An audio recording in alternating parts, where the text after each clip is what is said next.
નમસ્કાર વિદ્યાર્થી મિત્રો, આજે આપણે પ્રકરણ 10 વિજ્ઞાનનું જે એકમ કસોટીમાં પૂછાવાનું છે તો એની અંદરથી જે નાની નાની માહિતીઓ છે એના વિશે આપણે જોવાનું છે. એ પછી આપણે પ્રકરણ 14 જોવાનું છે જે પણ પૂછાવાનું છે. અને આની પહેલા નો જે વિડીયો છે એની અંદર આપણે પ્રકરણ 1 અને 6 વિશે માહિતી મેળવી ચૂક્યા છીએ. હવે આપણે 10 અને 14 વિશે માહિતી મેળવવાની છે. તો સૌથી પહેલા જ આપણે જોવાનું છે કે પ્રકાશનું પરાવર્તન એટલે શું. તો જ્યારે પ્રકાશ કોઈ પણ સપાટી સાથે અથડાઈને પાછો ફરે તો એને પ્રકાશનું પરાવર્તન કહેવાય. વક્રીભવન આપણે આગળ જોશું જ, પણ પરાવર્તન પહેલા જોવાનું છે એટલે પરાવર્તનની જ વાત કરીએ અત્યારે. તો કોઈ પણ સપાટી પર પ્રકાશ અથડાઈને પાછો ફરે તો એને પ્રકાશનું પરાવર્તન કહેવાય છે. ત્યાર પછીનો પ્રશ્ન છે કે સમતલ અરીસા દ્વારા કેવું પ્રતિબિંબ મળે.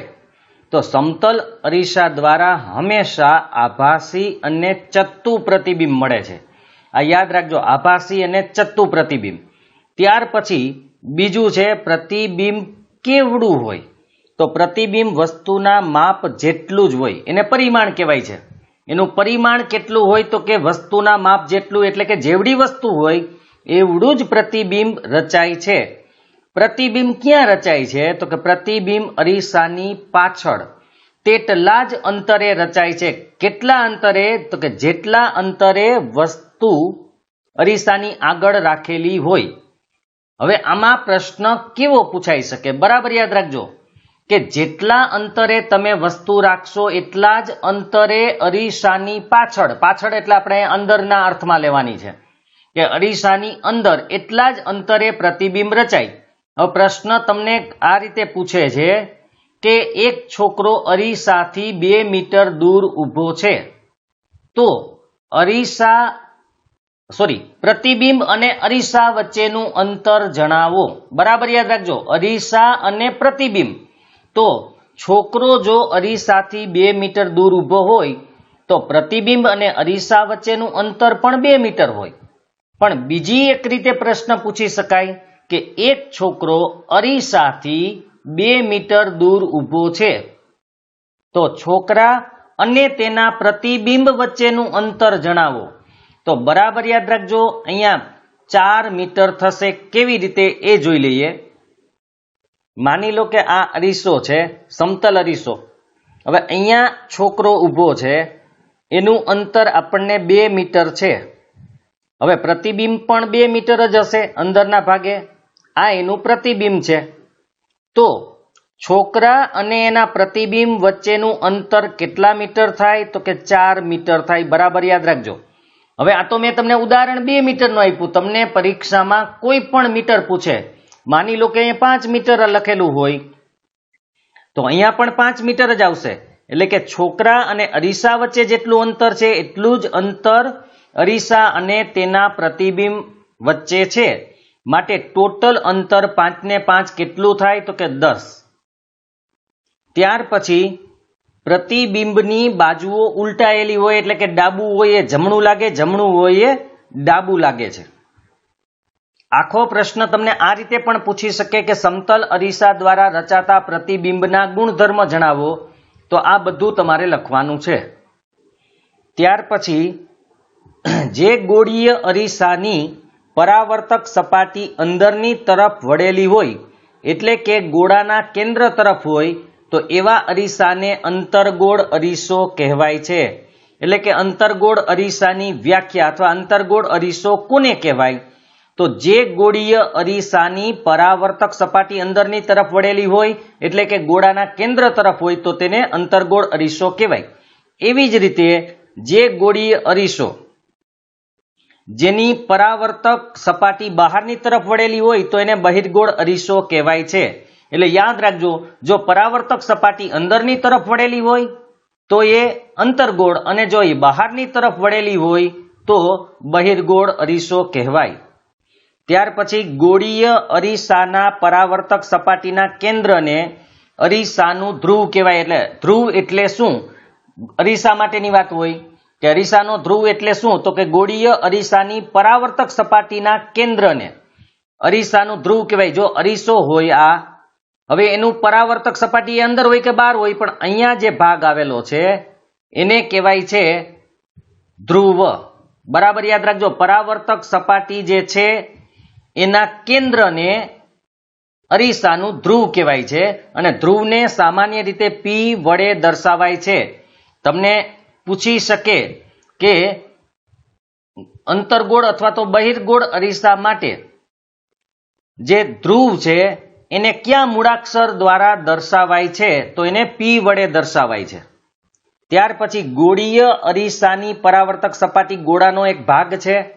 આ ગોળાને કેન્દ્ર હોય, આ કેન્દ્રને ગોળીય અરીસાનું વક્રતા કેન્દ્ર કહે છે. હવે વક્રતા કેન્દ્રની વ્યાખ્યા કેવી રીતે લખવી? તો ગોળીય અરીસો જે ગોળાનો ભાગ હોય એ ગોળાના કેન્દ્રને અરીસાનું વક્રતા કેન્દ્ર કહેવાય. તેને C મૂળાક્ષર વડે દર્શાવવામાં આવે છે. આ બરાબર યાદ રાખવાનું છે. પણ એક ખાસ યાદ રાખજો, વક્રતા કેન્દ્ર અરીસાનો ભાગ નથી. વિકલ્પમાં પૂછવું હોય તો કયા કયા ભાગો અરીસાના છે અને કયા કયા નથી, તો એમાં વક્રતા કેન્દ્ર, બાકી બધા ધ્રુવ અરીસાનો ભાગ છે, મુખ્ય કેન્દ્ર અરીસાનો ભાગ છે, પણ વક્રતા કેન્દ્ર અરીસાનો ભાગ નથી. કારણ કે તે પરાવર્તક સપાટીની બહાર આવેલું હોય છે. ત્યાર પછી અંતર્ગોળ અરીસાનું જે વક્રતા કેન્દ્ર છે તેની આગળ તરફ આવેલું હોય.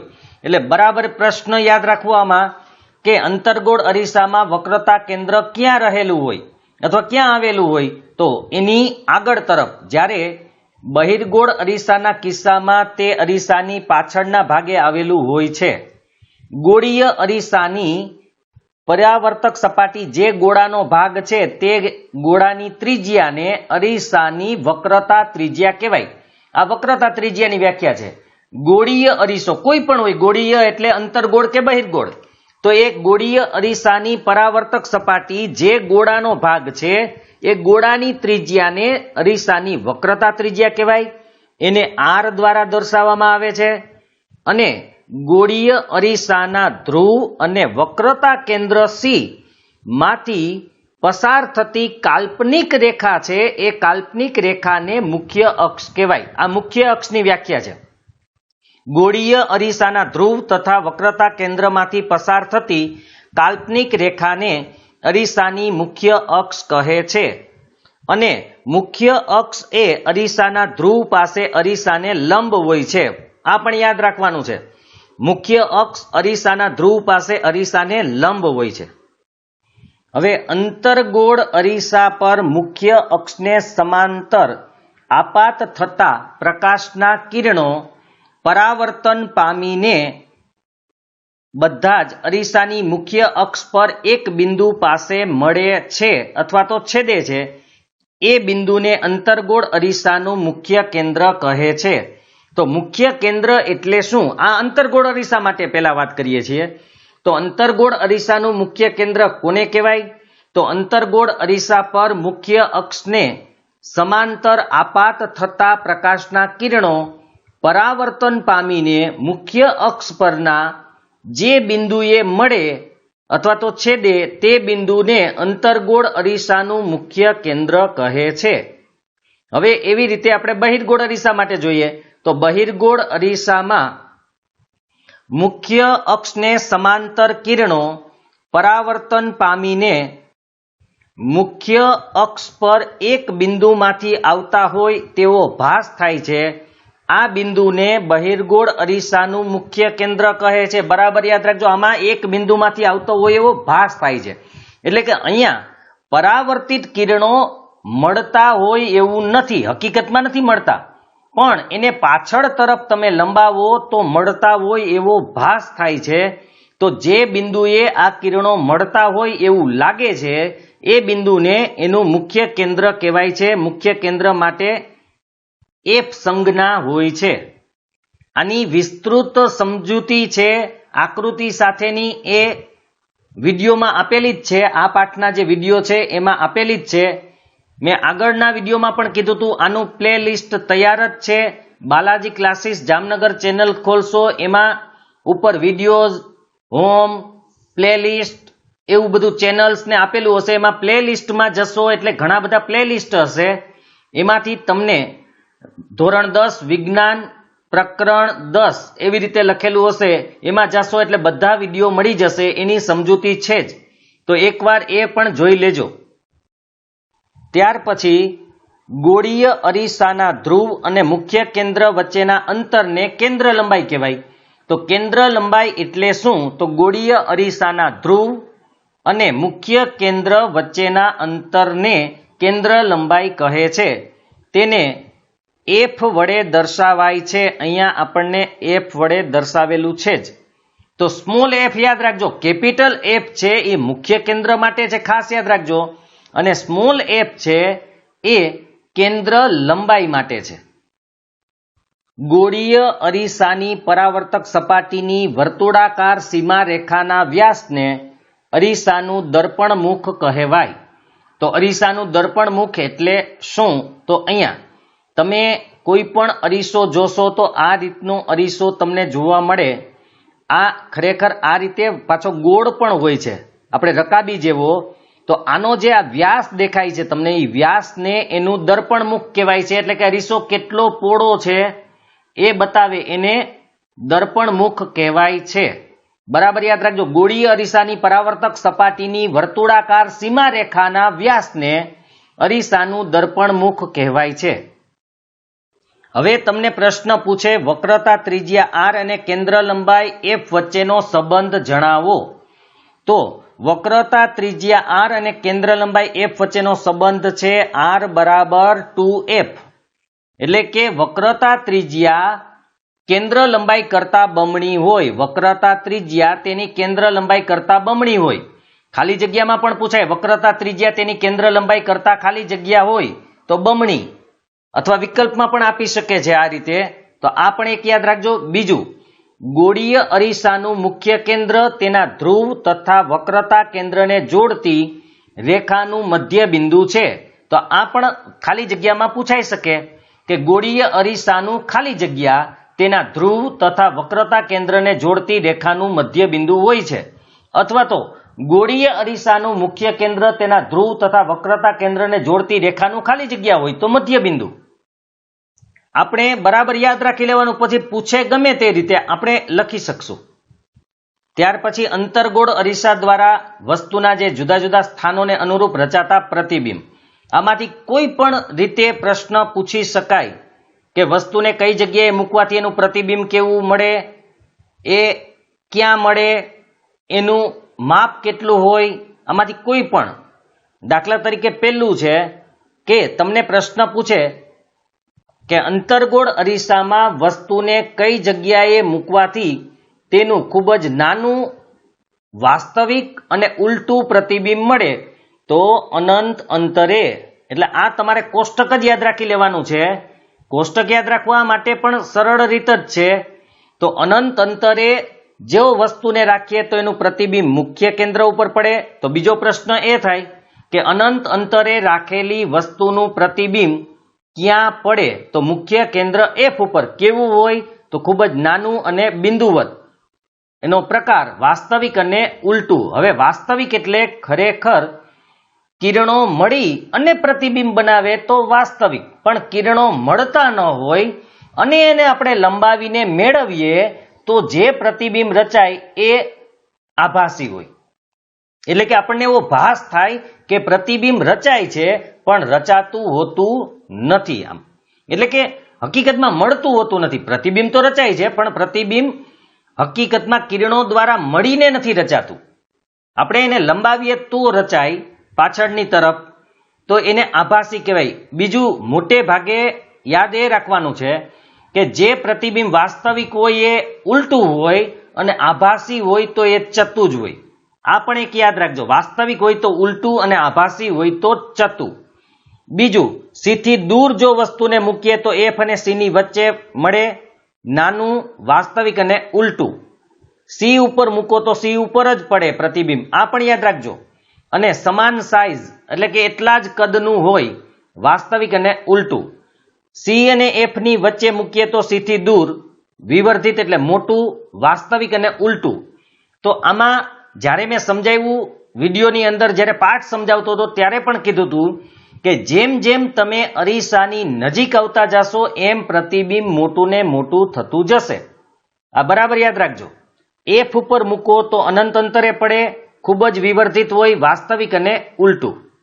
હવે યાદ રાખવાની રીત કે અનંત અંતરે મૂકેલી વસ્તુનું પ્રતિબિંબ મુખ્ય કેન્દ્ર એફ ઉપર પડે તો એફ ઉપર મૂકેલી વસ્તુનું પ્રતિબિંબ અનંત અંતરે પડે. બીજું, જો તમે સી થી દૂર વસ્તુને મૂકેલી હોય તો એનું પ્રતિબિંબ એફ અને સી ની વચ્ચે પડે, અને જો એફ અને સી ની વચ્ચે વસ્તુને મૂકો તો એનું પ્રતિબિંબ સી થી દૂર પડે, અને સી ઉપર મૂકેલી વસ્તુનું પ્રતિબિંબ તો સી ઉપર જ પડે. બીજું, અનંત અંતરે વસ્તુ હોય ત્યારે નાનું પ્રતિબિંબ હોય, સી થી દૂર હોય ત્યારે આ ખૂબ જ નાનું એટલે કે બિંદુવત એટલે કે ટપકા જેવું હોય, આ નાનું હોય. સી ઉપર હોય ત્યારે સી ઉપર જ પડે, માટે સમાન માપનું હોય. અને સી અને એફ ની વચ્ચે મૂકો તો મોટું, અને એફ ઉપર મૂકો તો ખૂબ જ એટલે આ વિરોધી છે. આ ખૂબ જ નાનું હોય તો આ ખૂબ જ મોટું હોય, આ નાનું હોય તો આ મોટું હોય, અને આ એના જેવડું જ હોય. આ ઉલટું સુલટું જ યાદ રાખવાનું છે, બાકી આ બધા વાસ્તવિક અને ઉલટા જ હોય. હવે છેલ્લું અલગ છે પી અને એફ એટલે કે ધ્રુવ અને મુખ્ય કેન્દ્રની વચ્ચે. આ પણ યાદ રાખવાનું છે. પી ધ્રુવની સંજ્ઞા છે અને એફ મુખ્ય કેન્દ્રની સંજ્ઞા છે. તો ધ્રુવ અને મુખ્ય કેન્દ્રની વચ્ચે જ્યારે આપણે વસ્તુને મૂકીએ ત્યારે એનું પ્રતિબિંબ ક્યાં મળે? અરીસાની પાછળ, વિવર્ધિત એટલે મોટું હોય પણ આભાસી અને ચત્તું. આ એક અપવાદ રૂપ છે અંતર્ગોળ અરીસા માટે, યાદ રાખજો. એમાં એક માં જ આભાસી અને ચત્તું મળે, બાકી બધામાં વાસ્તવિક અને ઉલટું મળે છે. પ્રતિબિંબનું સ્થાન નક્કી કરવા માટે જે કિરણોની વાત કરવાની છે એ, તો એમાં મુખ્ય અક્ષને સમાંતર દિશામાં આપાત થતું પ્રકાશનું કિરણ પરાવર્તન પામ્યા બાદ અંતર્ગોળ અરીસાના કિસ્સામાં તેના મુખ્ય કેન્દ્રમાંથી પસાર થશે. તો તમને પ્રશ્ન પૂછે છે કે મુખ્ય અક્ષને સમાંતર દિશામાં આપાત થતું પ્રકાશનું કિરણ પરાવર્તન પામ્યા બાદ શેમાંથી પસાર થાય? અંતર્ગોળ અરીસા માટે તો મુખ્ય કેન્દ્રમાંથી પસાર થાય, અથવા બહિર્ગોળ અરીસાની વાત કરીએ તો બહિર્ગોળ અરીસાના કિસ્સામાં એના મુખ્ય કેન્દ્ર ઉપરથી વિકેન્દ્રિત થતું હોય એવો ભાસ થાય. વિકેન્દ્રિત થવું એટલે છૂટું પડવું, જાણે એના કેન્દ્રમાંથી છૂટું પડતું હોય એવો ભાસ થાય. તો અહીંયા તમે આકૃતિઓ જોઈ શકો છો. અહીંયા સમાંતર કિરણ પરાવર્તન પામી એફ માંથી પસાર થાય છે, અહીંયા સમાંતર કિરણ પરાવર્તન પામીને આમ જાય છે, પણ કેવું લાગે છે? કેન્દ્રમાંથી જતું હોય એવું લાગે છે. જુઓ, અહીંથી ઉત્પન્ન થયું હોય એવું લાગે છે, તો એને વિકેન્દ્રિત થયું ગણાય. બીજું છે કે અંતર્ગોળ અરીસાના મુખ્ય કેન્દ્રમાંથી પસાર થતું પ્રકાશનું કિરણ અથવા બહિર્ગોળ અરીસાના મુખ્ય કેન્દ્ર તરફ ગતિ કરતું પ્રકાશનું કિરણ પરાવર્તન પામ્યા બાદ મુખ્ય અક્ષને સમાંતર દિશામાં પરાવર્તિત થાય. એનો મતલબ આપણે આગળ કરતા ઉલટું છે કે જો કોઈ સમાંતર કિરણ આપાત થાય તો મુખ્ય કેન્દ્રમાંથી પસાર થાય, અને જો કોઈ કિરણ મુખ્ય કેન્દ્રમાંથી પસાર થતું હોય તો પરાવર્તન પામી અને મુખ્ય અક્ષને સમાંતર જાય. એટલે આપણે એટલું જ યાદ રાખવાનું, સમાંતર હોય તો મુખ્ય કેન્દ્રમાંથી પસાર થાય, મુખ્ય કેન્દ્રમાંથી પસાર થતું હોય તો એ સમાંતર જાય. તો અહીંયા તમે જોઈ શકો છો, આપાત થતું કિરણ મુખ્ય કેન્દ્રમાંથી આવી અને સમાંતર જાય છે. અહીંયા મુખ્ય કેન્દ્ર તરફ જતું હોય એવું કિરણ લાગે છે. જુઓ, જતું હોય એવું, એ પણ પરાવર્તન પામીને સમાંતર જશે. કોને સમાંતર જશે? મુખ્ય અક્ષને. ત્યાર પછી અંતર્ગોળ અરીસાના વક્રતા કેન્દ્રમાંથી પસાર થતું અથવા બહિર્ગોળ અરીસાના વક્રતા કેન્દ્રની દિશામાં ગતિ કરતું પ્રકાશનું કિરણ અરીસા પરથી પરાવર્તન પામી તે જ પથ પર પાછું ફરે છે, એટલે એને એ જ દિશામાં. ખાસ યાદ રાખજો, સી માંથી પસાર થતું પ્રકાશનું કિરણ પરાવર્તન પામીને એ જ દિશામાં પાછું પરાવર્તન પામે છે, અને જે બહિર્ગોળ અરીસો છે એના માટે સી તરફ આવતું હોય એવું પ્રકાશનું કિરણ તે જ દિશામાં પાછું પરાવર્તન પામે છે. એક વખત બોર્ડની અંદર આવો પ્રશ્ન, આકૃતિ આપેલી, કિરણો આપેલા, પણ આ નામ નહોતા આપેલા, અને એને કીધું હતું કે આ જે કિરણ છે એ પાછું ફરે છે તો અહીંયા કયું બિંદુ હોય? તો એ સી હોય, કારણ કે સી માંથી પસાર થતું કિરણ પાછું સી માંથી જ પરાવર્તન પામીને પસાર થાય. બરાબર યાદ રાખજો, સી માંથી પસાર થતું કિરણ પરાવર્તન પામીને પાછું સી માંથી જ પસાર થાય છે. હવે સી માંથી પસાર થતું કિરણ પાછું સી માંથી જ શા માટે પસાર થાય છે? તો એનું કારણ છે કે આપાત કિરણ અરીસાની પરાવર્તક સપાટીને લંબ રૂપે આપાત થાય છે. અને યાદ રાખજો, કોઈ પણ કિરણ અરીસાની સપાટીને લંબ રૂપે આપાત થાય તો એની એ જ દિશામાં એ પાછું ફરે છે.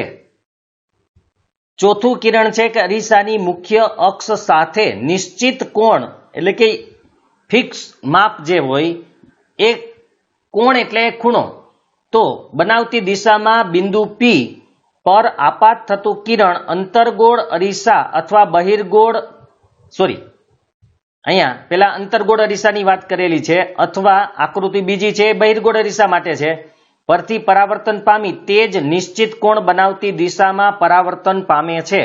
એટલે કે જો કોઈ પણ કિરણ મુખ્ય અક્ષ સાથે ખૂણો, અહીંયા એક ખૂણો બને છે, તો નિશ્ચિત ખૂણો બનાવતી દિશામાં જો આપાત થાય તો એટલા જ અંશે એટલે કે જેટલો ખૂણો ઉપર બનાવેલો હોય એટલો જ ખૂણો અહીંયા નીચે એટલે કે પરાવર્તન કોણ બને. મતલબ કે આપાત કોણ જેટલો હોય એટલો જ પરાવર્તન કોણ બને છે અને પરાવર્તન પામે છે. ખાસ યાદ રાખજો, બિંદુ P પાસે એટલે કે અરીસાના ધ્રુવ પાસે જેટલા અંશે આપાત થાય એટલા જ અંશે પરાવર્તન પામે છે.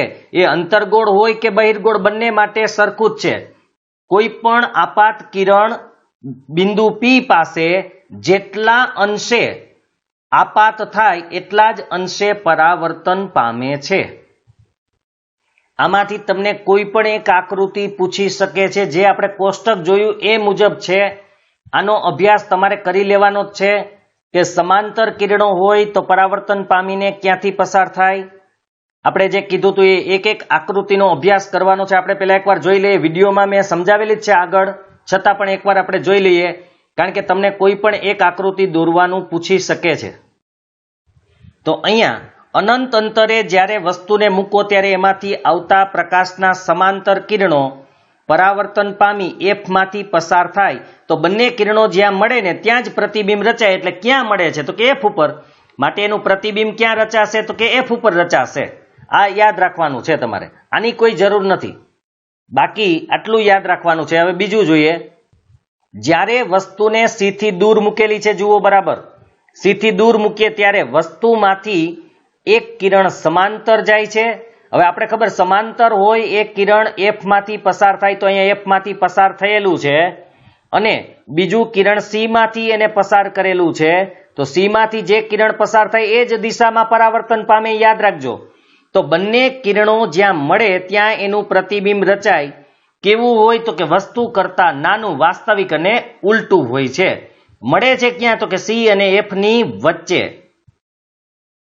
હવે આપણે વસ્તુને C ઉપર જ મૂકીએ, અહીંયા C ઉપર, ત્યારે એક કિરણ સમાંતર છે એ પરાવર્તન પામી F માંથી પસાર થયું, બીજું કિરણ F માંથી પસાર થાય છે એ પરાવર્તન પામીને સમાંતર જાય. આપણે જોયું હતું સમાંતર હોય તો F માંથી પસાર થાય, F માંથી પસાર થાય તો એ સમાંતર જાય. આ બંને પરાવર્તિત કિરણો, એક આ અને એક આ, બંને જ્યાં ભેગા થાય ત્યાં એનું પ્રતિબિંબ રચાય. તો પ્રતિબિંબ ક્યાં રચાય છે? તો કે C ઉપર જ. કેવડું હોય? તો કે વસ્તુ જેવડું અને વાસ્તવિક અને ઉલટું. ત્યાર પછી વસ્તુને ક્યાં મૂકી? C અને F ની વચ્ચે. C અને F ની વચ્ચે. હવે એક સમાંતર કિરણ પરાવર્તન પામીને શેમાંથી પસાર થાય? તો કે F માંથી પસાર થાય. એટલે એક F માંથી પસાર થયેલું છે, બીજું C માંથી જ પસાર થયેલું છે. જુઓ, તો જે C માંથી પસાર થાય એ જ દિશામાં પરાવર્તન પામે. બંને ક્યાં ભેગા થાય છે? તો કે અહીંયા. માટે પ્રતિબિંબ અહીંયા રચાય છે. પ્રતિબિંબ કેવું છે? વાસ્તવિક અને ઉલટું, અને વસ્તુ કરતા મોટું દેખાય છે. વસ્તુ કરતા તમે જોઈ શકો છો મોટું છે અને રચાય છે ક્યાં? તો કે C થી દૂર છે. જુઓ, C થી દૂર.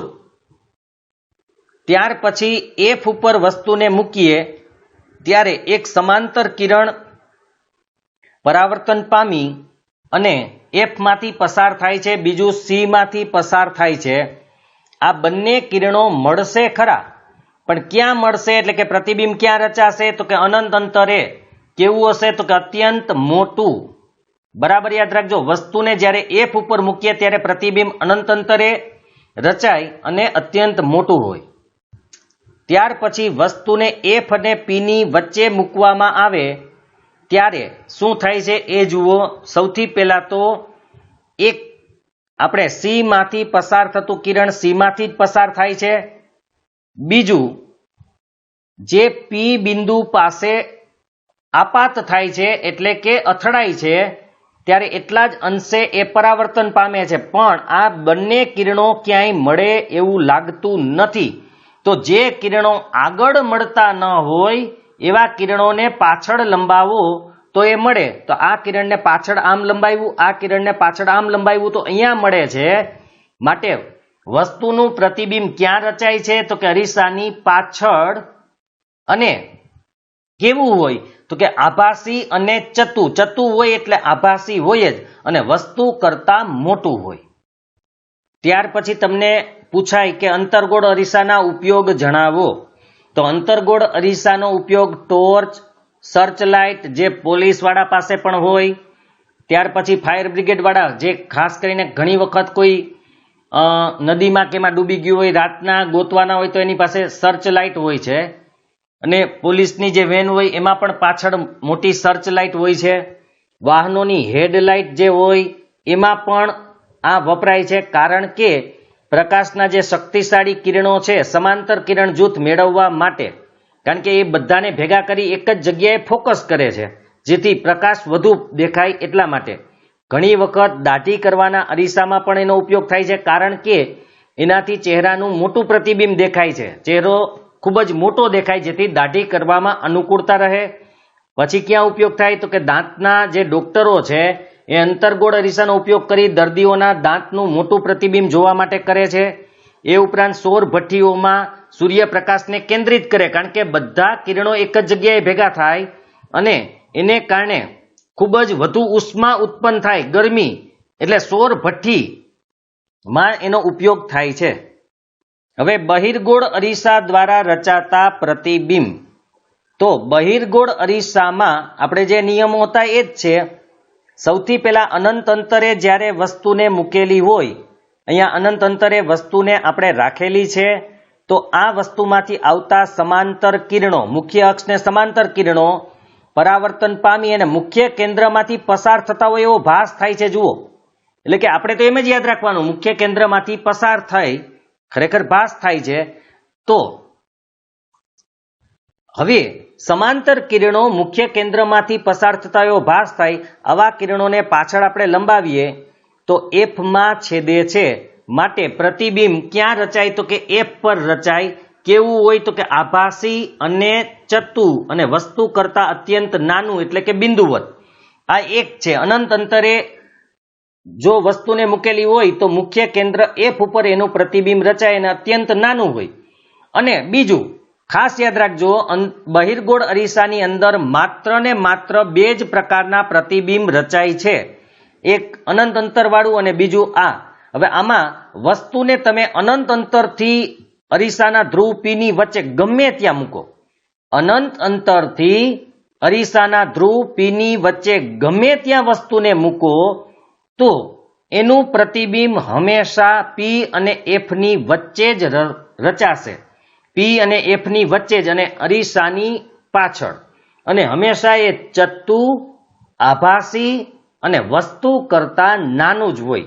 બરાબર યાદ રાખજો. કેવી રીતે રચાય છે એ આપણે જોઈએ. તો સૌથી પહેલા એક કિરણ સમાંતર છે જે પરાવર્તન પામીને ઉપર તરફ જાય છે, પણ એને પાછળ લંબાવીએ તો F માંથી પસાર થતું હોય એવું આપણને લાગશે. બીજું કિરણ C તરફ જાય છે, એ ખરેખર પરાવર્તન પામીને એ જ દિશામાં આવશે, પણ એને પાછળ લંબાવીએ તો C તરફ જાય છે. તો બંને કિરણો અહીંયા મળે છે. જ્યાં મળે ત્યાં એનું પ્રતિબિંબ રચાય. ક્યાં મળે તો કે P અને F ની વચ્ચે. કેવું હોય? આભાસી અને ચત્તુ અને વસ્તુ કરતા નાનું. આ કોષ્ટકનો આપણે અભ્યાસ કરી લીધો કે અનંત અંતરે વસ્તુ મૂકો તો ક્યાં પડે? તો કે મુખ્ય કેન્દ્ર F પર, પણ ક્યાં? અરીસાની પાછળ. કેવું? તો કે ખૂબ જ નાનું, આભાસી અને ચત્તુ. અનંત અંતર અને અરીસાના ધ્રુવ વચ્ચે ગમે ત્યાં વસ્તુને મૂકો તો એનું પ્રતિબિંબ અરીસાની પાછળ P અને F ની વચ્ચે, એટલે કે ધ્રુવ અને મુખ્ય કેન્દ્રની વચ્ચે પડે, નાનું હોય, આભાસી અને ચત્તુ. ત્યાર પછી બહિર્ગોળ અરીસાના ઉપયોગો જણાવો એવું પૂછાય તો બહિર્ગોળ અરીસાનો ઉપયોગ સામાન્ય રીતે વાહનોમાં પાછળના દ્રશ્યો જોવા માટેના જે અરીસા હોય એના માટે થાય છે. આવા અરીસાઓ વાહનની સાઈડ ઉપર લગાડવામાં આવે છે, એટલે ડ્રાઈવર એની પાછળ આવતા ટ્રાફિકને જોઈ શકે, જેથી સુરક્ષિત રીતે પોતાનું વાહન ચલાવી શકે. તો અહીંયા ખાસ કરીને વાહનોના પાછળના દ્રશ્યો જોવા માટેનો અરીસો, જેને સાઈડ અરીસો આપણે કહીએ છીએ, એના માટે. હવે એક કારણ પણ પૂછાય કે બહિર્ગોળ અરીસાઓ શા માટે પસંદ કરવામાં આવે છે વાહનોના પાછળના દ્રશ્યો જોવા માટે? તો એનું કારણ છે, કારણ કે તેમના દ્વારા મળતા પ્રતિબિંબો હંમેશા નાના હોય પરંતુ ચત્તા હોય, અને સાથે સાથે તેમના દ્રષ્ટિ ક્ષેત્રો પણ વિશાળ મળે છે. દ્રષ્ટિ ક્ષેત્ર વિશાળ મળવાનો મતલબ છે કે એમાં પાછળનું મોટા ભાગનો વિસ્તાર દેખાય છે, કારણ કે તેઓ બહારની તરફ વક્રાકાર છે, એટલે કે બહિર્ગોળ હોવાથી મોટા ભાગનો વિસ્તાર તમને બતાવે છે.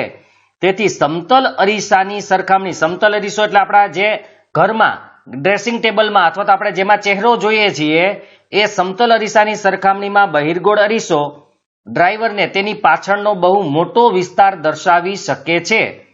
કારણ કે આપણે જો સમતલ અરીસો રાખો તો એની સામે જેટલું હોય એટલું જ દેખાય, પણ બહિર્ગોળ અરીસામાં એ ઉપરાંત પણ આજુબાજુનું પણ દેખાય. અને અંતર્ગોળ અરીસો તો એટલે માટે આપણે વાપરી ન શકીએ કે એમાં તો મોટે ભાગે ઉલટું ચિત્ર દેખાતું હોય, એટલે એ આપણે વાપરી શકતા નથી. તો આ કારણ પણ યાદ રાખવાનું છે તમારે. અહીંયા આપણા જે પ્રશ્ન છે એમાં પણ આપેલું છે. આ બધા પ્રશ્નોની ચર્ચા પાઠ સમજાવ્યો ત્યારે કરેલી છે, એટલે એ ખાસ તમે જોઈ લેજો. હવે અરીસાનું સૂત્ર, અરીસાનું સૂત્ર કોને કહેવાય અથવા અરીસાનું સૂત્ર એટલે શું? તો ખાસ યાદ રાખજો, ગોળીય અરીસામાં વસ્તુ અંતર u, પ્રતિબિંબ અંતર v અને કેન્દ્ર લંબાઈ f વચ્ચેનો સંબંધ દર્શાવતા સૂત્રને અરીસાનું સૂત્ર કહેવાય, જે આ મુજબ છે: 1/v + 1/u બરાબર 1/f. ખાસ યાદ રાખજો, અરીસા માટે પ્લસ છે, લેન્સ માટે માઇનસ આવશે. આ એક યાદ રાખવાનું છે વચ્ચે. તો 1/v + 1/u બરાબર 1/f. તમને પૂછાય અરીસાનું સૂત્ર જણાવો તો આ છે, પણ અરીસાનું સૂત્ર એટલે શું અને તે લખો તો તમારે પહેલા વ્યાખ્યા આપવાની છે કે ગોળીય અરીસામાં વસ્તુ અંતર u, પ્રતિબિંબ અંતર v અને કેન્દ્ર લંબાઈ f વચ્ચેનો સંબંધ દર્શાવતા સૂત્રને અરીસાનું સૂત્ર કહેવાય. મોટવણી, મોટવણી એટલે શું? તો કે પ્રતિબિંબની ઊંચાઈ અને વસ્તુની ઊંચાઈના ગુણોત્તરને મોટવણી કહેવાય. પ્રતિબિંબની ઊંચાઈ અને વસ્તુની ઊંચાઈના ગુણોત્તરને મોટવણી કહેવાય. તેને m દ્વારા દર્શાવવામાં આવે છે, અને સૂત્ર છે m બરાબર પ્રતિબિંબની ઊંચાઈ h' છેદમાં વસ્તુની ઊંચાઈ h.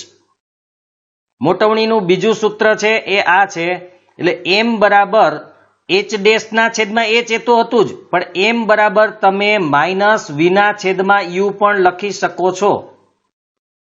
અને બીજું કે h' ના છેદમાં આપણે h બરાબર -v ના છેદમાં u પણ લખી શકીએ છીએ. આ દાખલાઓમાં કામ લાગશે તમને.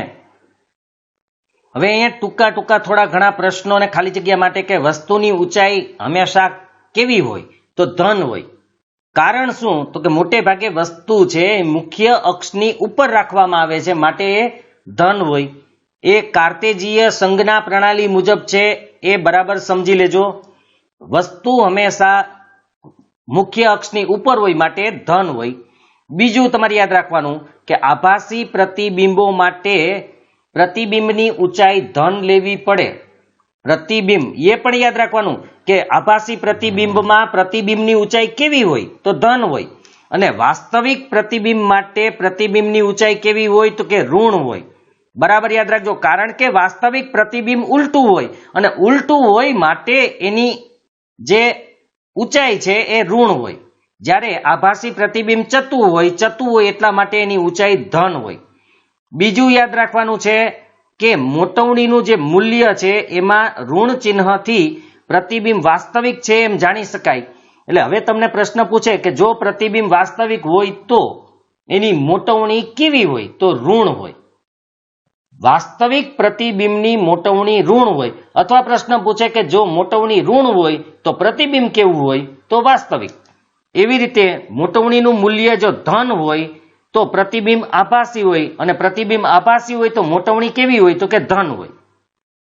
અહીંયા પ્રશ્ન પણ છે કે 32 સેન્ટીમીટર વક્રતા ત્રિજ્યા ધરાવતા બહિર્ગોળ અરીસાની કેન્દ્ર લંબાઈ. તો આપણે ખબર છે વક્રતા ત્રિજ્યા કેન્દ્ર લંબાઈ કરતા બમણી હોય, તો કેન્દ્ર લંબાઈ વક્રતા ત્રિજ્યા કરતા અડધી હોય, તો અહીંયા 32 છે તો એનું અડધું 16 થાય, એટલે આની કેન્દ્ર લંબાઈ 16 આવશે. બીજો છે એ દાખલો છે એ મેં ગણાવીને સમજાવેલો છે, એટલે એ તમે વિડીયોમાં જોઈ શકશો. હવે પ્રકાશનું વક્રીભવન એટલે શું? તો એક માધ્યમમાંથી બીજા માધ્યમમાં પ્રવેશતા પ્રકાશના ત્રાસા કિરણના પ્રસરણની દિશા બીજા માધ્યમમાં બદલાઈ જાય છે, એ ઘટનાને પ્રકાશનું વક્રીભવન કહે છે. એક માર્કમાં પૂછાય પ્રકાશનું વક્રીભવન એટલે શું, તો તમારે આ મુજબ લખવાનું છે. જ્યારે પ્રકાશનું કિરણ ઘટ માધ્યમમાંથી પાતળા માધ્યમમાં પ્રવેશે ત્યારે પ્રકાશનું કિરણ લંબથી દૂર જાય છે. આ બરાબર યાદ રાખવાનું છે કે ઘટ માધ્યમમાંથી પાતળા માધ્યમમાં પ્રવેશે ત્યારે પ્રકાશનું કિરણ લંબથી દૂર જાય છે, અને પાતળા માધ્યમમાંથી જો ઘટ માધ્યમમાં પ્રવેશે તો પ્રકાશનું કિરણ લંબ તરફ જાય છે. બરાબર યાદ રાખજો, પાતળામાંથી ઘટમાં જાય તો લંબ તરફ, અને ઘટમાંથી પાતળામાં જાય તો લંબથી દૂર. અહીંયા એક પ્રશ્ન છે કે જો પ્રકાશનું કિરણ બે માધ્યમોની આંતર સપાટીને લંબ રૂપે આપાત થાય તો શું થશે? તો ખાસ યાદ રાખજો કે જે પ્રકાશનું કિરણ લંબ રૂપે આપાત થાય તેનું વક્રીભવન થતું નથી, એટલે કે 90 અંશે આપાત થાય. માની લો કે આ એક સપાટી છે કે જ્યાંથી બે માધ્યમો છૂટા પડે છે, અને પ્રકાશનું કિરણ જો આમ આપાત થાય એટલે કે 90 અંશે આપાત થાય તો એ સીધું જ જાય, એનું વક્રીભવન ન થાય. માત્ર વક્રીભવન ત્રાંસા કિરણોનું જ થાય છે, યાદ રાખજો. અહીંયા સહેજ વાંકું વળે છે, જુઓ, માત્ર ત્રાંસા કિરણોનું જ વક્રીભવન થાય, 90 અંશે આપાત થતા કિરણનું વક્રીભવન થતું નથી. એટલે કે લંબ રૂપે આપાત થાય, લંબ રૂપે દાખલ થાય તો એવા પ્રકાશના કિરણનું વક્રીભવન ન થાય, સીધું જ પસાર થઈ જાય. પરાવર્તનમાં આપણે એક પ્રશ્ન રહી ગયો તો પરાવર્તનના નિયમો. તમને 2 માર્કમાં કેમ પૂછી શકે છે કે પરાવર્તનના નિયમો લખો, તો એમાં પહેલો નિયમ છે, 2 જ નિયમ છે, પણ પહેલો નિયમ છે આપાત કોણ અને પરાવર્તન કોણ હંમેશા સમાન હોય. આ પણ યાદ રાખવાનું છે. ખાલી જગ્યામાં પણ અથવા ખરા ખોટામાં કે જે રીતે પૂછવું હોય એ રીતે પૂછી શકે આમાં. તો આપાત કોણ અને પરાવર્તન કોણ સમાન હોય. બીજો, આપાત કિરણ અરીસાના આપાત બિંદુએ સપાટીને દોરેલો લંબ, એટલે આપાત કિરણ સપાટીને દોરેલો લંબ અને પરાવર્તિત કિરણ એ બધા એક જ સમતલમાં હોય છે. વિડીયોમાં મેં એ પેનની મદદથી સમજાવેલું છે, એમાં પ્રવૃત્તિ કરીને સમજાવેલું છે કે કેવી રીતે એક જ સમતલમાં આવેલા હોય, તો એ તમે જોઈ શકો છો. આ પાઠના જે વિડીયો છે એની અંદર અંતર્ગોળ અરીસો કેવો હોય એ પણ બતાવેલો હતો, બહિર્ગોળ અરીસો, અંતર્ગોળ લેન્સ અને બહિર્ગોળ લેન્સ પણ બતાવેલા છે, એટલે જોઈ લેજો એની અંદર કેવી રીતે હોય છે એ બધું સમજાવ્યું છે. પ્રકાશના વક્રીભવનના નિયમો, આમાં પણ 2 નિયમ છે, તો પ્રકાશના વક્રીભવનના નિયમો લખો. એમાં પણ આપાત કિરણ, વક્રીભૂત કિરણ અને 2 માધ્યમોને આંતર સપાટીને આપાત બિંદુએ દોરેલો લંબ. એટલે તમે આટલું લખશો તો પણ ચાલશે કે આપાત કિરણ, વક્રીભૂત કિરણ અને આપાત બિંદુએ સપાટીને દોરેલો લંબ એક જ સમતલમાં હોય છે. બીજો છે કે આપાત કોણનો સાઇન અને વક્રીભૂત કોણના સાઇનનો ગુણોત્તર અચળ રહે છે. આ નિયમને સ્નેલના નિયમ તરીકે ઓળખાય છે. અહીંયા sin I/sin R બરાબર અચળ. આઈ એટલે આપાત કોણ, આર એટલે વક્રીભૂત કોણ, આઈ એટલે ઇન્સિડેન્ટ અને આર એટલે રિફ્રેક્ટેડ, એટલા માટે આર આપેલો છે. હવે તમને એક ખાલી આટલું પણ પૂછી શકે કે સ્નેલનો નિયમ લખો, તો તમારે આટલું જ લખવાનું છે કે આપાત કોણનો સાઇન અને વક્રીભૂત કોણના સાઇનનો ગુણોત્તર અચળ હોય છે અને સાઇન આઈ છેદમાં સાઇન આર બરાબર અચળ. ત્યાર પછી ટૂંકો પ્રશ્ન છે કે પ્રકાશની શૂન્ય અવકાશમાં ઝડપ કેટલી હોય, તો 3 × 10⁸ મીટર પ્રતિ સેકન્ડ આ એની ઝડપ છે. ત્યાર પછી માધ્યમ 2 નો માધ્યમ 1 ની સાપેક્ષે વક્રીભવનાંક એ માધ્યમ 1 માં પ્રકાશની ઝડપ તથા માધ્યમ 2 માં પ્રકાશની ઝડપના ગુણોત્તર દ્વારા રજૂ કરવામાં આવે છે, જેને η21 કહેવાય. તો η21 નો મતલબ છે માધ્યમ 1 માં પ્રકાશની ઝડપ તથા માધ્યમ 2 માં પ્રકાશની ઝડપનો ગુણોત્તર. એને અહીંયા સમીકરણ સ્વરૂપે પણ રજૂ કરેલું છે. η21 નો મતલબ છે, અથવા n21 પણ કહેવાય, પેલા ઈટા કહેતા હતા, n21 પણ કહી શકો છો તમે. n21 બરાબર માધ્યમ 1 માં પ્રકાશની ઝડપ ભાગ્યા માધ્યમ 2 માં પ્રકાશની ઝડપ, એટલે કે v1/v2. આ દાખલાઓ માટે પણ કામ લાગશે. હવે જો માધ્યમ 1 શૂન્ય અવકાશ કે હવા હોય તો માધ્યમ 2 નો વક્રીભવનાંક શૂન્ય અવકાશની સાપેક્ષે ગણાય, બરાબર યાદ રાખજો. અને જો કોઈ માધ્યમનો વક્રીભવનાંક શૂન્ય અવકાશની સાપેક્ષે ગણવામાં આવે તો એને નિરપેક્ષ વક્રીભવનાંક કહે છે, બરાબર યાદ રાખજો. શૂન્ય અવકાશની સાપેક્ષે ગણવામાં આવતા માધ્યમના વક્રીભવનાંકને માધ્યમનો નિરપેક્ષ વક્રીભવનાંક કહેવાય. તેને ફક્ત n2 વડે દર્શાવાય છે. બીજું, અથવા તો માધ્યમનો વક્રીભવનાંકનું સૂત્ર છે nm બરાબર હવામાં પ્રકાશની ઝડપ ભાગ્યા માધ્યમમાં પ્રકાશની ઝડપ, એટલે કે nm બરાબર c/v તરીકે તમે લખી શકો છો. આ પણ નિરપેક્ષ વક્રીભવનાંકનું સૂત્ર છે, જે દાખલા માટે કામ લાગશે. જે લેન્સની બંને સપાટીઓ બહારની તરફ ઉપસેલી હોય તેને દ્વિબહિર્ગોળ અથવા તો ખાલી બહિર્ગોળ લેન્સ કહેવાય.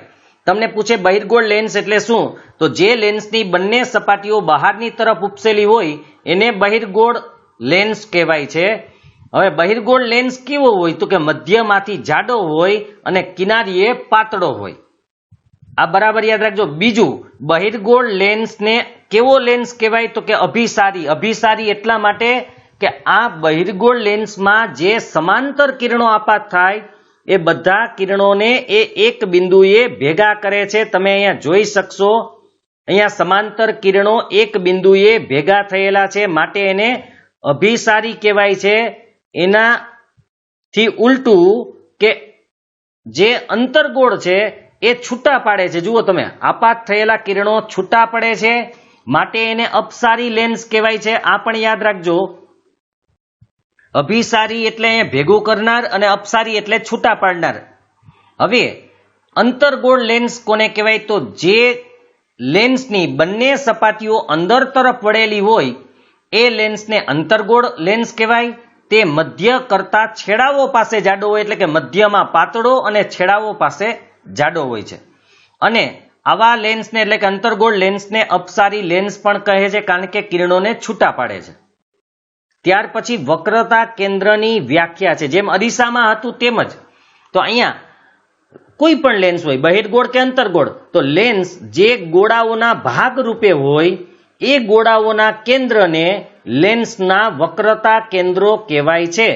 સામાન્ય રીતે લેન્સના વક્રતા કેન્દ્રને C વડે દર્શાવવામાં આવે છે. એ આગળ પણ એ જ હતું, અરીસા માટે પણ C વડે જ દર્શાવાય છે.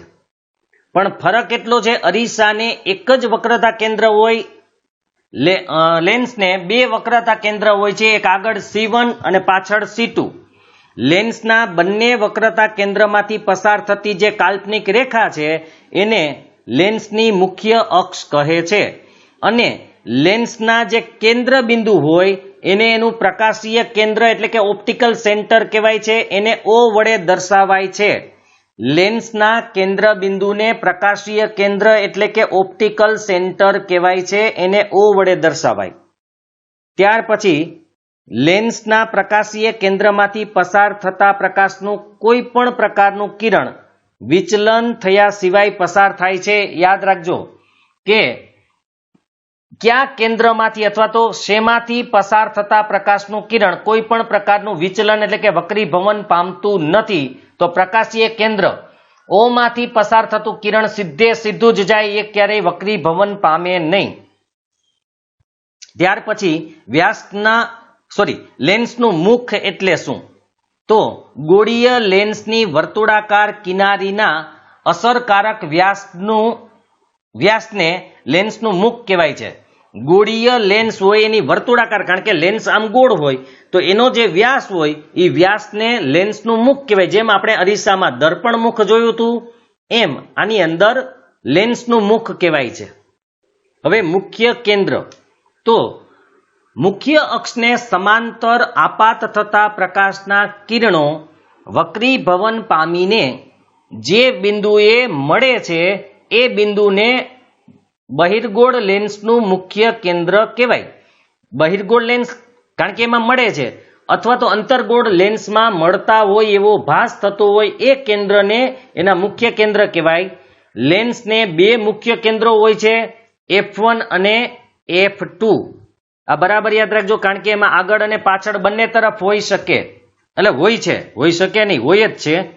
હવે પ્રકાશીય કેન્દ્ર એટલે કે O થી મુખ્ય કેન્દ્ર એટલે કે F સુધીના અંતરને લેન્સની કેન્દ્ર લંબાઈ કહેવાય. કેન્દ્ર લંબાઈ કોને કહેવાય? તો પ્રકાશીય કેન્દ્ર O થી તેના મુખ્ય કેન્દ્ર F સુધીના અંતરને લેન્સની કેન્દ્ર લંબાઈ કહેવાય છે. એને F વડે દર્શાવાય છે. આગળ પણ હતું જ. બહિર્ગોળ લેન્સ દ્વારા રચાતા જે પ્રતિબિંબો છે જે આપણે અરીસામાં જોયા એ જ રીતે છે. અહીંયા ફરક એટલો છે કે એમાં જે વસ્તુ હતી એ બધી C અને F ને અનુલક્ષીને હતી. અહીંયા તમારે 2F અને F ને અનુલક્ષીને છે. હવે એમાં આગળનું જે હોય એ 1 હોય એટલે F1 હોય અને પાછળનું હોય F2 હોય. તો અહીંયા કોઈ પણ વસ્તુને અનંત અંતરે તમે રાખો તો એનું પ્રતિબિંબ મુખ્ય કેન્દ્ર F ઉપર પડે, પણ અહીંયા પાછળ પડે છે તો પાછળ F2 હોય એટલે આપણે 2 લખવાનું છે. તો બહિર્ગોળ લેન્સમાં અનંત અંતરે રાખેલી વસ્તુનું પ્રતિબિંબ મુખ્ય કેન્દ્ર F2 ઉપર પડે. કેવું હોય તો અનંત અંતરે હોય એટલે અત્યંત નાનું ને બિંદુવત હોય. વાસ્તવિક અને ઉલટું એ અહીંયા સુધી તો આવશે જ. એવી રીતે 2F1 થી દૂર હોય, આમાં C થી દૂર હતું, આમાં 2F1 થી દૂર હોય. તો F2 અને 2F2 ની વચ્ચે કેવું તો કે વસ્તુ કરતા નાનું, વાસ્તવિક ને ઉલટું. 2F1 ઉપર મૂકો તો 2F2 ઉપર પડે, એટલે કે 2F ઉપર મૂકો તો 2F ઉપર જ પડે, પણ આગળ મૂક્યું એટલે 1 અને પાછળ પડે એટલે 2. તે જ માપનું, એટલે એવડું જ હોય, વાસ્તવિક અને ઉલટું. F1 અને 2F1 ની વચ્ચે મૂકીએ તો 2F થી દૂર મોટું હોય, વાસ્તવિક અને ઉલટું. મુખ્ય કેન્દ્ર F1 પર એટલે કે F ઉપર મૂકો તો અનંત અંતરે પ્રતિબિંબ મળે, અત્યંત મોટું અથવા ખૂબ જ વિવર્તિત એટલે મોટું, વાસ્તવિક અને ઉલટું. હવે એક અપવાદરૂપ છે. મુખ્ય કેન્દ્ર F અને પ્રકાશીય કેન્દ્ર O ની વચ્ચે તમે ગમે ત્યાં વસ્તુને મૂકો તો એ વસ્તુનું પ્રતિબિંબ ક્યાં મળે? તો કે લેન્સની જે તરફ વસ્તુ હોય એ જ બાજુએ મળે. જે તરફ એટલે કે આગળના ભાગે જ મળે. વિવર્તિત એટલે મોટું મળે, આભાસી અને ચત્તું મળે.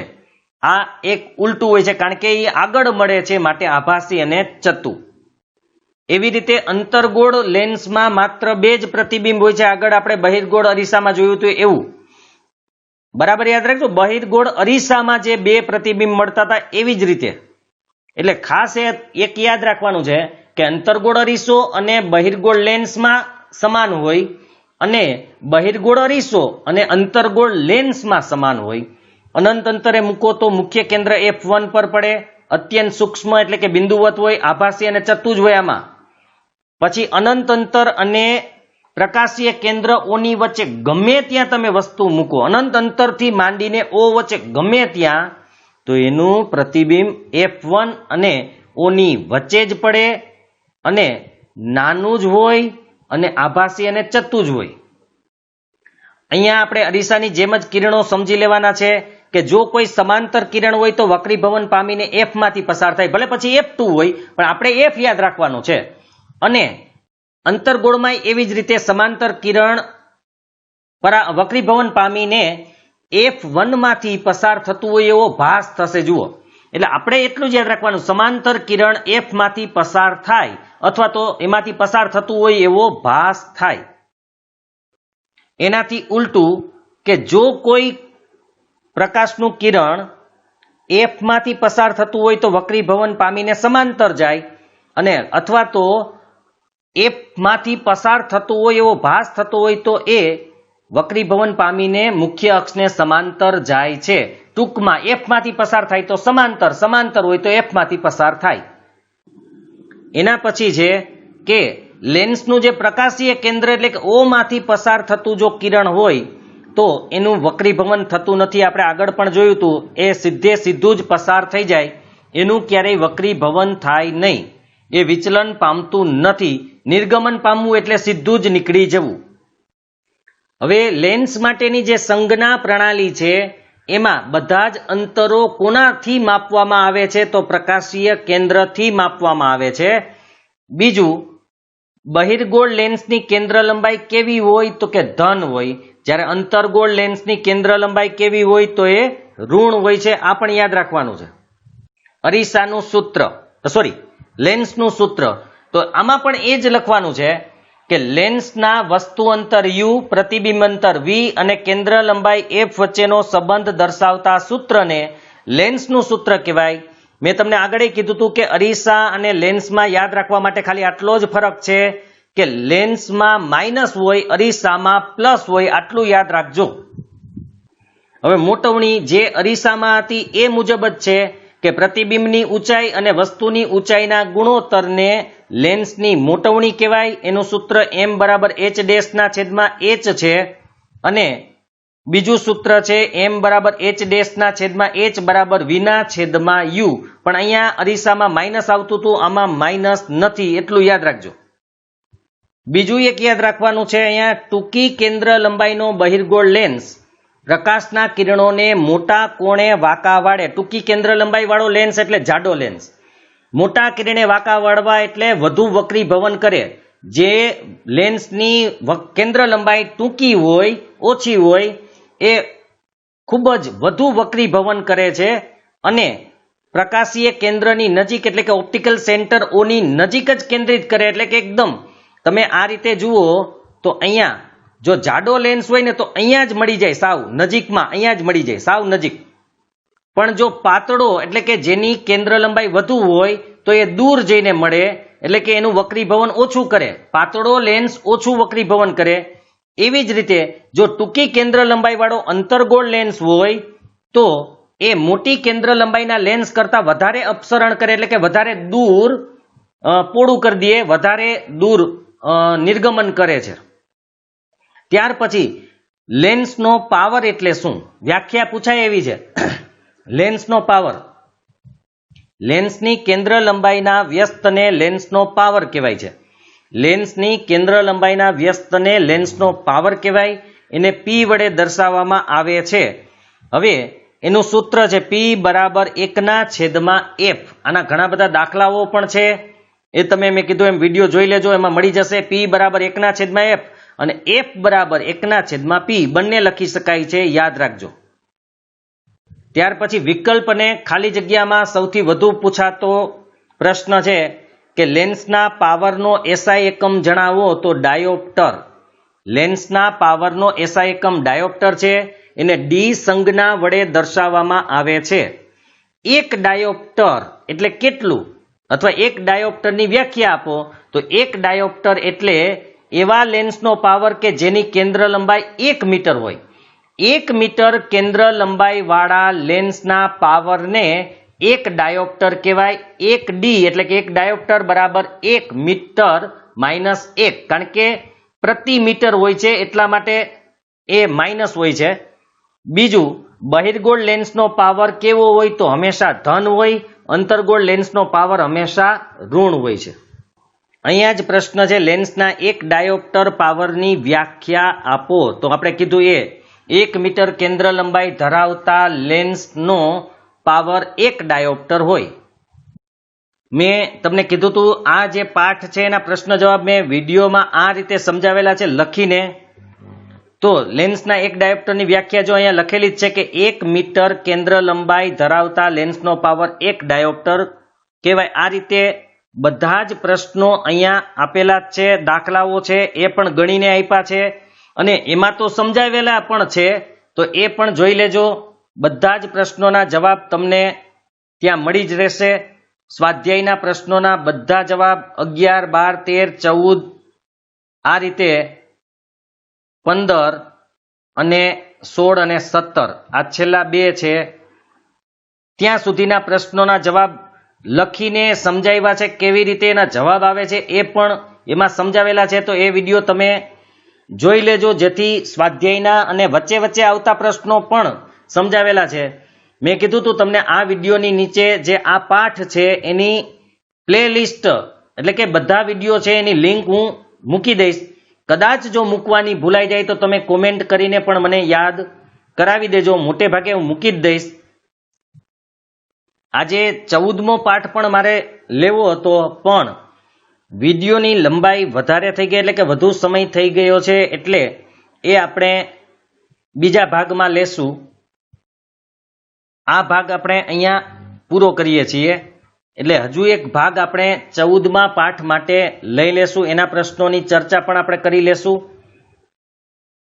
બીજું આમાં કંઈક તમને પ્રશ્ન હોય તો તમે કોમેન્ટ કરીને પૂછી શકો છો, અને બાકીના જે ભાગ છે તમે વિડીયોના એ જોઈ લેજો, એટલે તમને તમામ પ્રશ્નોના જવાબ મળી જશે. છતાં પણ પ્રશ્ન હોય તો પણ તમે મને પૂછજો, હું તમને એનો જવાબ આપી દઈશ. જો તમને આ વિડીયો પસંદ આવ્યો હોય તો લાઈક કરજો, શેર કરજો, અને જો આ ચેનલને તમે સબસ્ક્રાઇબ ન કરેલી હોય તો સબસ્ક્રાઇબ કરજો, અને અન્ય તમારા જો કોઈ મિત્ર હોય, સગા સંબંધી હોય તો એને પણ આ ચેનલને સબસ્ક્રાઇબ કરવા માટે કહેજો, જેથી એ પણ આ પ્રકારના વિડીયો મેળવી શકે. હવે આપણે 14મા પાઠના જે પ્રશ્નોની ચર્ચા છે એ આગળના ભાગમાં કરશું.